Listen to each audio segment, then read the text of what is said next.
Hello दोस्तों, मैं रजनी बुद्ध आपका स्वागत करती हूँ आपके अपने YouTube channel study point 123 by Rajni ma'am पर। तो देखिए दोस्तों, हम नवोदय विद्यालय की आज क्लास नंबर 3 पर हैं और क्लास नंबर 3 को कंप्लीट करेंगे। तो इतने सारे क्वेश्चन हैं, इन सारे क्वेश्चनों को हम सॉल्व करेंगे। चलिए देखिए दोस्तों, हम पहला नंबर यानी जो पेपर सेट का 17वां क्वेश्चन है उसको सॉल्व करते हैं। देखिए दोस्तों, इसमें क्या लिखा है कि एक वर्ग तथा एक आयत के परिमाप समान है, यानी एक जो आयत है और एक वर्ग है उनके परिमाप दोनों के समान है। वर्ग की भुजा की लंबाई जो है दोस्तों 16 सेंटीमीटर मीटर है तथा आयत की लंबाई 18 मीटर है। तो आयत की चौड़ाई हमसे पूछी गई है। देखिए हम यहाँ पे हल करते हैं क्वेश्चन नंबर 17 को। देखो दोस्तों, हमको एक दिया गया है वर्ग, क्या दिया गया है वर्ग, और एक क्या दिया गया है आयत। तो वर्ग और आयत में अंतर क्या होता है, वर्ग की चारों ही भुजाएं आपस में कैसी होती हैं बच्चों, बराबर, और आयत की आमने सामने की भुजाएं बराबर होती हैं। तो ये दोनों में डिफरेंस होता है कि इसकी चारों ही भुजा बराबर होती हैं और इसकी आमने सामने की भुजाएं बराबर होती हैं। तो देखिए बच्चों, यहाँ पे बताया गया है कि एक वर्ग तथा एक आयत ये परिमाप समान है, वर्ग की भुजा 16 सेंटीमीटर है। तो देखिए बच्चों, यहाँ से यहाँ तक की जो है ये भुजा ये कितनी है, 16 सेंटीमीटर, कितनी है 16 सेंटीमीटर। और यहाँ पे बोला गया है कि आयत की लंबाई कितनी है, 18 सेंटीमीटर। तो आयत की चौड़ाई बताइए, यानी ये इसकी भुजा कितनी है ये हमको बताना है। मान लीजिए दोस्तों ये चौड़ाई हमारी b है, कितनी मान ली दोस्तों हमने, b है। अब चलिए दोस्तों, हमें क्या निकालना है, वर्ग का परिमाप। क्या निकालना है, वर्ग का परिमाप। देखिए वर्ग की परिमाप का फॉर्मूला क्या होता है, 4 गुणे भुजा। तो भुजा की लंबाई कितनी दी गई है, 16, तो 16 चौको 64। अब यहाँ पे देखेंगे बच्चों आप कि जो आयत का परिमाप है वही वर्ग का परिमाप होगा, यानी जो वर्ग का परिमाप है वही आयत का परिमाप है। तो यहाँ पे बच्चों हम लिखेंगे वर्ग का परिमाप, वर्ग का परिमाप बराबर आयत का परिमाप। देखिए बच्चों, यहाँ वर्ग के परिमाप का जो हमारा दिया आ गया है आंसर 64 बराबर आयत का परिमाप होता है 2 गुणे लंबाई प्लस चौड़ाई। तो देखिए बच्चों, यहाँ पे आ गया है 64 बराबर 2 जगह कहते हो, लंबाई का मान हमको दिया गया है 18 प्लस चौड़ाई को हमने क्या मान लिया है b। चाहे तो आप चौड़ाई ही लिखा रहने दें तो भी आपका आंसर आ जाएगा। देखिए बच्चों, ये बराबर की इस साइड है, बराबर की इस साइड आएगा तो इस इकाई में चला जाएगा बटे में, यानी ये हो जाएगा 64 बटे 2 बराबर क्या हो जाएगा 18 प्लस b, यानी चौड़ाई। देखिए बच्चे, जब हम 64 में 2 का भाग लगाएंगे तो हमारा आंसर क्या आएगा 32 बराबर 18 प्लस b। अब ये 32 यहाँ रहेगा और 18 बराबर की इस साइड आएगा तो काय का हो जाएगा माइनस का बराबर b। देखिए बच्चों, 32 में से 18 जाएगा तो क्या बचेगा, 12 में से 8 गई 4, 2 गई 1, यानी 14। तो हम यहाँ पे लिखेंगे बच्चों कि जो हमारा आयत है,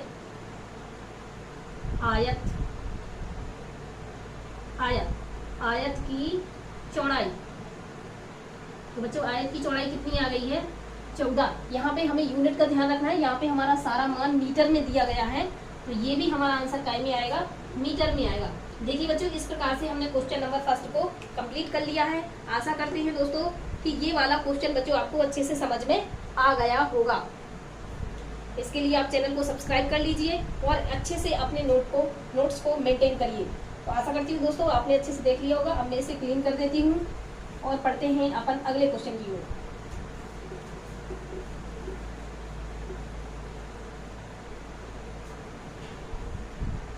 अब हम बात करेंगे बच्चों अगले क्वेश्चन की ओर। अगला क्वेश्चन बोल रहा है कि 18 मीटर लंबी, 6 मीटर ऊंची तथा 22.5 सेंटीमीटर मोटी दीवार बनाने हेतु कितनी ईंटें चाहिए, जबकि एक ईंट का माप 25 सेंटीमीटर गुणे 11.5 से 25 सेंटीमीटर गुणे 6 सेंटीमीटर है। तो इसका दोस्तों एक बहुत अच्छा सूत्र है, उसको आप याद रखेंगे। और ये हम पढ़ रहे हैं क्वेश्चन नंबर 18। हमने इसके 17 क्वेश्चन को कंप्लीट कर लिया है। अब हम पढ़ेंगे क्वेश्चन नंबर 18। तो देखिए बच्चों, यहाँ पे मैं आपको डायरेक्ट फॉर्मूला बता दूं। इसमें ईंटों की संख्या बराबर हो जाएगा बच्चों दीवार का आयतन, किसका आयतन, दीवार का आयतन बटे एक ईंट का आयतन, किसका बच्चों, एक ईंट का आयतन। देखिए बच्चों, आप जानेंगे कि आयतन का फॉर्मूला होता है लंबाई गुणे चौड़ाई गुणे ऊंचाई।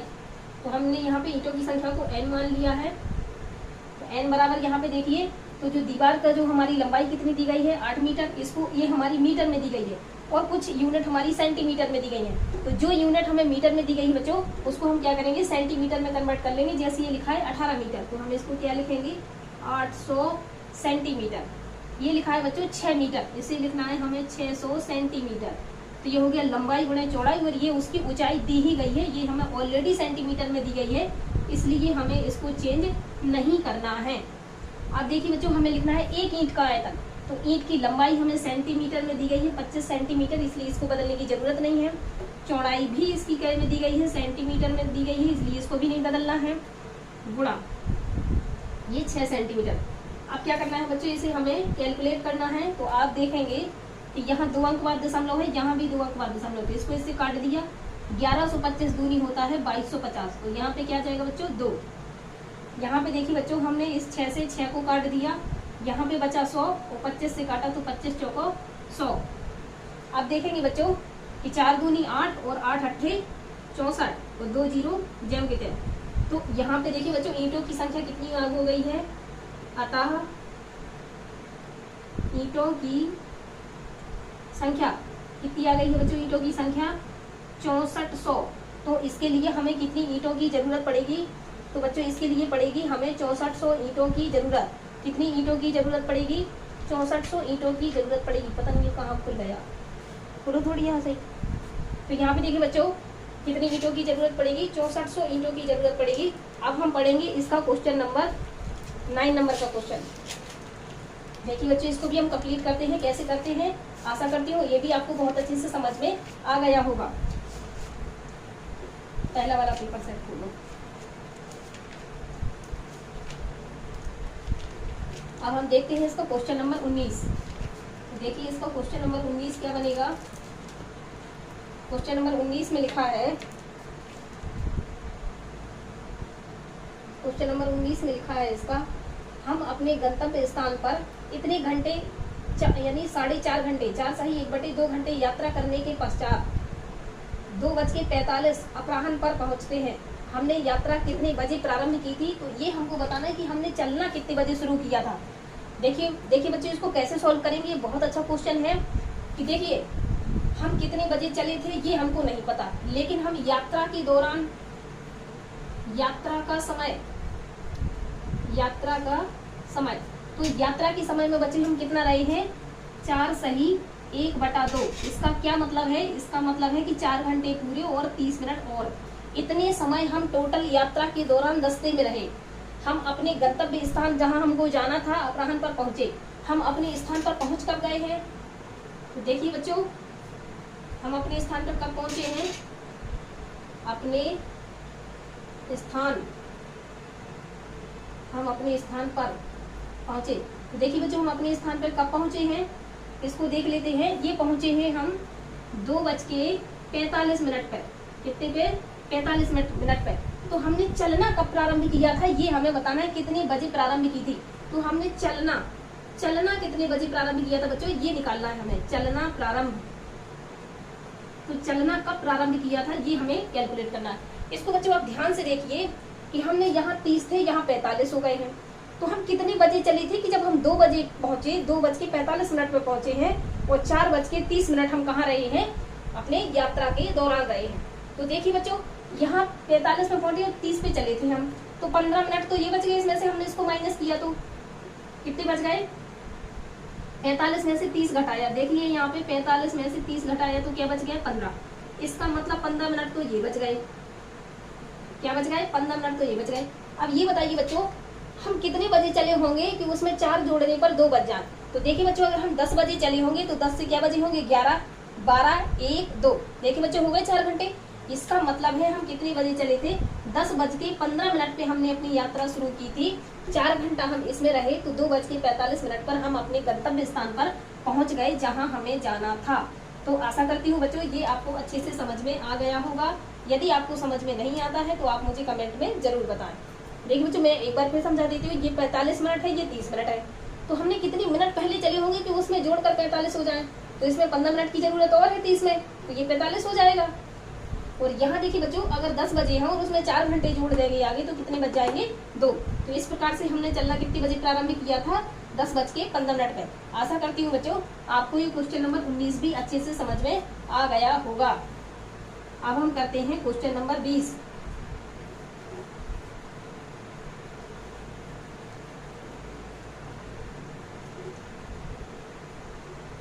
अब हम करते हैं क्वेश्चन नंबर 20। क्वेश्चन नंबर 20 में क्या लिखा है कि कितने वर्ष में 1200 की राशि 5% वार्षिक साधारण ब्याज की दर से 1800 हो जाती है। ये भी बच्चों बहुत अच्छा क्वेश्चन है, इसको भी आप ध्यान से देखिए, ये भी बहुत अच्छा क्वेश्चन है और आगे तक के लिए। तो अब हमें पढ़ना है क्वेश्चन नंबर 20। तो क्वेश्चन नंबर 20 में लिखा है कितने वर्ष में। सबसे पहले हम इसमें लिख लेंगे दिया गया, तो मैं इसको बहुत अच्छे से आपको समझा देती हूँ। दिया गया है, देखिए इसमें लिखा है कितने वर्षों में, तो हमसे इसमें मतलब समय पूछा है। 1200 की राशि यानी इसमें ये जो मूलधन है ये कितना है 1200 की राशि। दर कितनी दी गई है बच्चों इसमें आर, दर दी गई है इसमें 5%। कितनी दी गई है 5%। इसमें पूछ रहा है कि इतना हो जाता है, हो जाते का मतलब होता है बच्चों अमाउंट, अमाउंट का मतलब मिश्र धन कितना हो जाता है 1800। चाहे तो बच्चों मैं इसको हिंदी में लिख दूं, ये कहलाता है मूलधन। क्या कहलाता है मूलधन। ये क्या कहलाती है दर, और ये क्या कहलाता है मिश्र धन। क्या कहलाता है मिश्र धन। बच्चों इनकी इंग्लिश के नाम अगर आप सोच रहे होंगे कि ऐसे क्या लिखा है, तो पी से होता है प्रिंसिपल, पी से क्या होता है प्रिंसिपल, प्रिंसिपल माने मूलधन, आर से होती है रेट, रेट मीन्स दर, ए से होता है अमाउंट, अमाउंट मीन्स होता है मिश्र धन। तो देखिए बच्चों ये हमने इतना हमको दिया गया है, हमसे पूछा है समय। क्या पूछा है समय। समय को हम टी या एन से लिख लेते हैं। किससे लिखेंगे टी या फिर एन से लिख लेंगे, ये हमको बताना है। तो आप देखेंगे बच्चों कि ये हमारा मिश्रण है, ये हमारा मूलधन है, तो ब्याज क्या आएगा। देखिए बच्चों तो ब्याज क्या हो जाएगा हमारा ब्याज। तो ब्याज बराबर होता है, ये फॉर्मूला है आप अपने नोटबुक में नोट कर लीजिए, मिश्रधन माइनस मूलधन। क्या हो जाएगा मिश्रधन माइनस मूलधन। तो यहाँ पे आप देखिए कि मिश्रधन हमें कितना दिया गया है 1800। कितना दिया गया है 1800। मूलधन कितना दिया गया है 1200। तो हमारा ब्याज कितना आया है 600। अब यहाँ पे आप देखेंगे कि ब्याज का फॉर्मूला क्या हो जाएगा, ब्याज बराबर होता है मूलधन गुणे दर गुणे समय और बटे में क्या हो जाएगा 100। तो यहाँ पे देखिए ब्याज कितना आया है 600, मूलधन कितना है 1200, दर कितनी है 5%, समय हमको बताना है जिसको हमने समय इसको किससे मापा है टी से, और बटे में क्या लिख देंगे 100। देखिए बच्चों 2 जीरो से ये 2 जीरो कट जाएंगे, 12 पंचे 60, 60 से ये 60 कट जाएंगे, तो हमारा टी बराबर यहाँ 1 जीरो वाली संख्या यानी 10, तो हमें कितना समय लगेगा 10 बार। तो ये हमारा आंसर आ गया। तो इस प्रकार से बच्चों हमने पेपर सेट के 20 प्रश्न जो है सॉल्व कर लिए हैं, तो हमारा एक पेपर सेट कंप्लीट हो गया है। अब यहाँ से हमें क्वेश्चन नंबर फर्स्ट आया है, तो यहाँ से हमें अगला पेपर सेट पढ़ना है। यहाँ पे एक पेपर सेट में 20-20 क्वेश्चन दिए गए हैं जो कि हमारे कंप्लीट हो गए हैं। आशा करती हूँ बच्चों ये भी आपको अच्छे से समझ में आ गया होगा। अब हम अगले पेपर सेट का पहला क्वेश्चन पढ़ेंगे।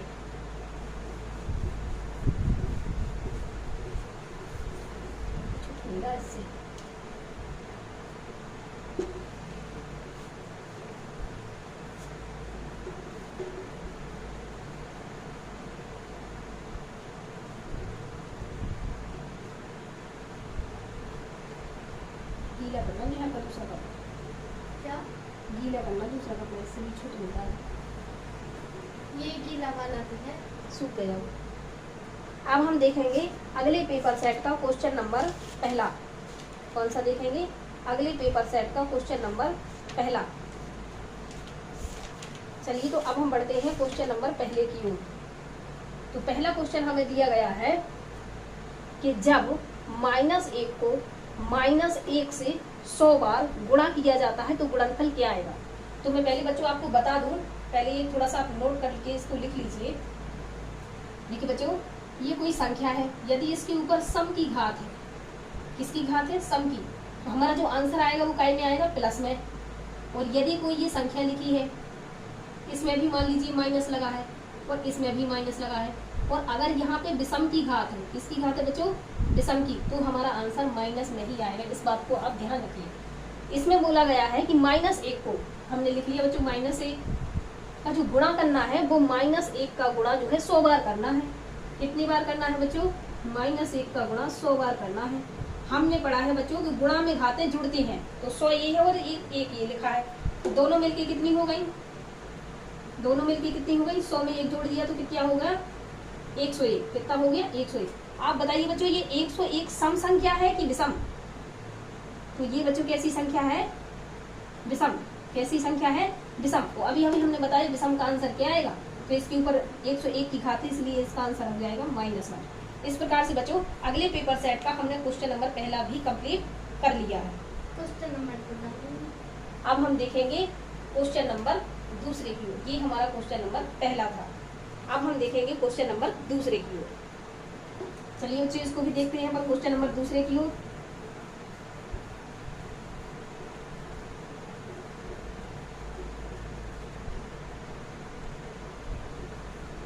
इसको और करना थोड़ी। अब हम देखेंगे क्वेश्चन नंबर दूसरा। तो क्वेश्चन नंबर दूसरे में क्या लिखा है, निम्न को सरल करने से प्राप्त होता है। तो अब हमें देखिए बच्चों ये समीकरण दिया हुआ है, इसको हमें लिखना है।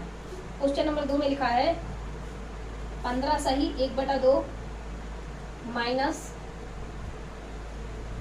12/5 गुणा 5/8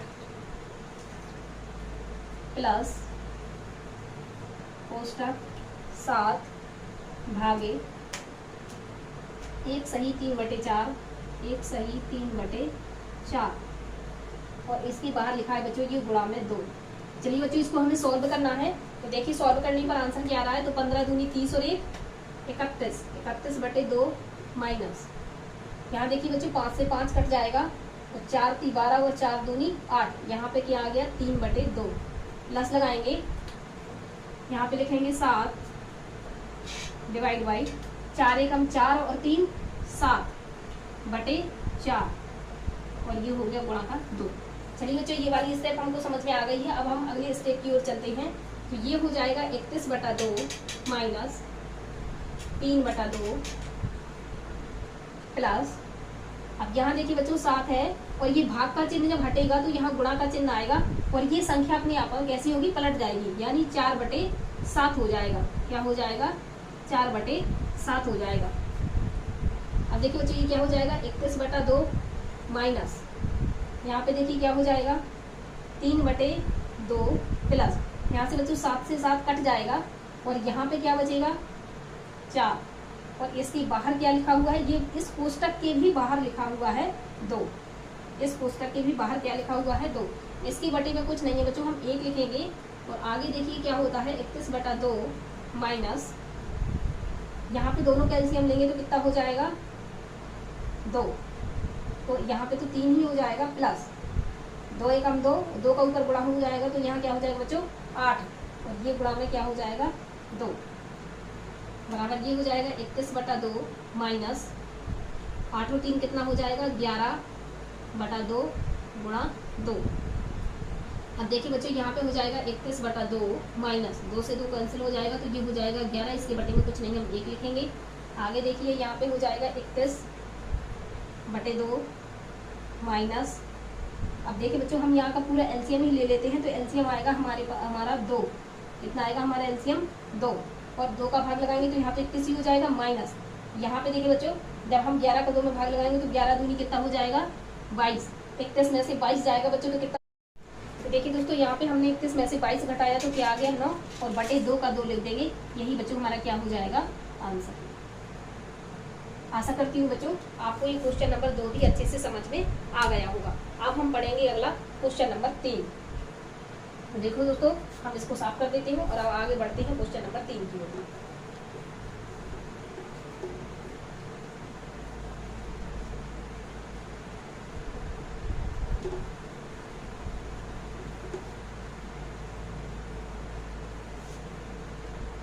अब हम पढ़ेंगे क्वेश्चन नंबर 3। देखिए क्वेश्चन नंबर 3 पे क्या लिखा हुआ है। क्वेश्चन नंबर में 3 लिखा हुआ है कि निम्न को भिन्न के रूप में सरल करने पर प्राप्त होता है। यानी जब हम इसको हल करेंगे तो हमारा आंसर भिन्न के रूप में क्या आएगा वो हमको बताना है। तो देखिए बच्चों यहाँ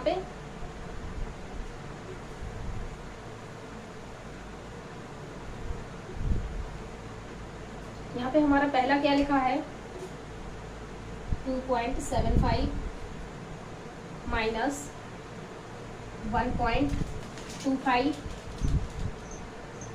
फिर यहाँ पे क्या लिखा है प्लस 4.75 माइनस 3.80। तो यहाँ पे देखिए बच्चों हम क्या करेंगे, माइनस माइनस की संख्याओं को एक साइड लिखेंगे, प्लस प्लस की संख्याओं को एक साइड लिखेंगे। तो यहाँ प्लस है और यहाँ प्लस है, इसलिए इन दोनों को क्या करते हैं हम जोड़ लेते हैं। 2.75 प्लस 4.75, फिर ये माइनस की है 1.25 माइनस 3.80। तो हमने प्लस प्लस की संख्याओं को बच्चों एक साइड कर लिया है, माइनस माइनस की संख्याओं को एक साइड कर लिया है। अब हम प्लस प्लस वाली संख्याओं को यानी इसको और इसको जोड़ेंगे, इसको और इसको जोड़ेंगे। देखिए कैसे, 5 और 5 10, 10 का शून्य, हंसल आई 1, 7 और 7 14 और 1 15 के 5, हंसल आई 1, 6 4 और 2 6 और 1 7। ये आ गया हमारा आंसर। यहाँ माइनस माइनस वाली संख्याओं को भी हम आपस में क्या करेंगे जोड़ लेंगे। तो 8 में 5 जोड़ेंगे तो क्या हो जाएगा 5 माइनस 8 और 2 10, 10 का क्या हो जाएगा शून्य और हंसल क्या आएगी 1। तो 3 और 1 4 और 1 हंसल की जोड़ेंगे तो ये क्या हो जाएगी 5। अब हमें क्या करना है, इसमें से इसको माइनस करना है। तो देखिए 10 में से 5 जाएंगी तो क्या बचेंगी 5, 5 में से 1 जाएगी तो क्या बचेगी 4 और 7 में से 5 जाएंगी तो क्या बचेंगी 2। देखिए इसका आंसर दशमलव में आया है कि बटे में आ रहा है। तो देखिए इसको बच्चों अब हम क्या करेंगे, इसका दशमलव हटाएंगे। तो 2 अंक बाद दशमलव लगा है इसलिए इसके बटे में आ जाएंगे 0 और अब हम इसे काटेंगे। अब इसे 5 से काटेंगे तो 5 चौको 20 और 5 नम 45 और 5 दूनी 10। ये आ रहा आंसर। ये सही बटा में आ रहा, एक सही कि 2 सही आएगा।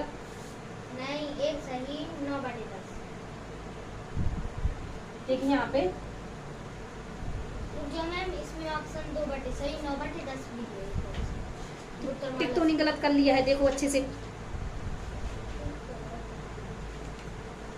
इसका जो आंसर आएगा वो होगा 2 सही 9/20। हाँ। तो इस प्रकार से हमारा आंसर सही है। पहले से चेक कर लिया करो टिक सही लगा है कि नहीं लगा है। हाँ। तो इस प्रकार से हम इसके सही क्वेश्चन पर आंसर पर पहुंच गए हैं। आप देखें बच्चों, मैं आशा करती हूँ कि आपको ये क्वेश्चन नंबर 3 भी अच्छे से समझ में आ गया होगा। अब हम पढ़ेंगे क्वेश्चन नंबर 4 की ओर। 44 का भी गलत है। देखो क्वेश्चन नंबर 4 क्या है हमारा। क्वेश्चन नंबर 4 है हमारा।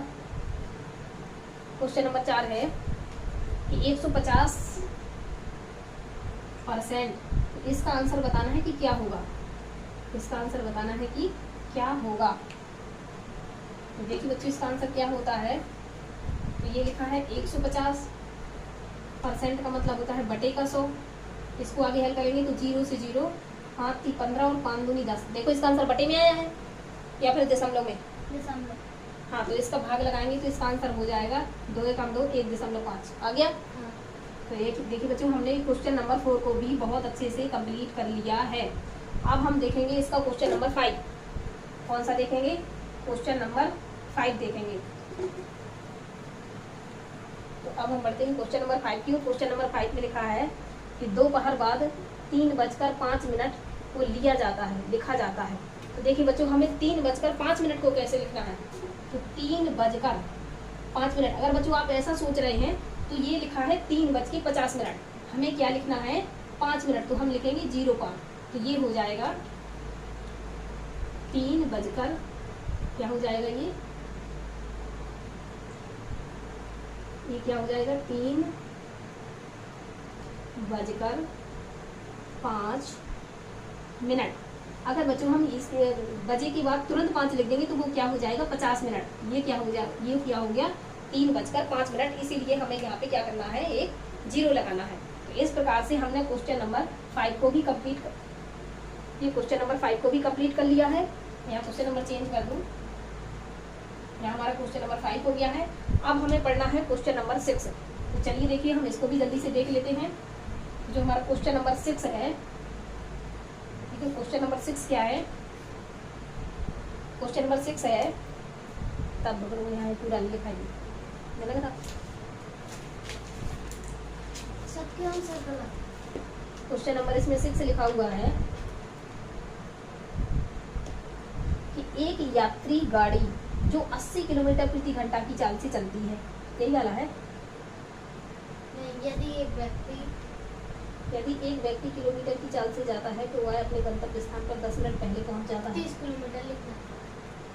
तो ये देखिए बच्चों, ये उसके आगे वाला क्वेश्चन लग गया है। चलिए मैं ये वाला भी करवा देती हूँ कि एक व्यक्ति 30 किलोमीटर प्रति घंटे की चाल से जाता है तो वह अपने गंतव्य स्थान पर 10 मिनट की देरी से पहुंचता है, जबकि वह 42 किलोमीटर प्रति घंटा की चाल से चलने पर वह अपने गंतव्य स्थान पर 10 मिनट पहले पहुंच जाता है। तो तय की गई कुल दूरी बतानी है कि कितनी होगी।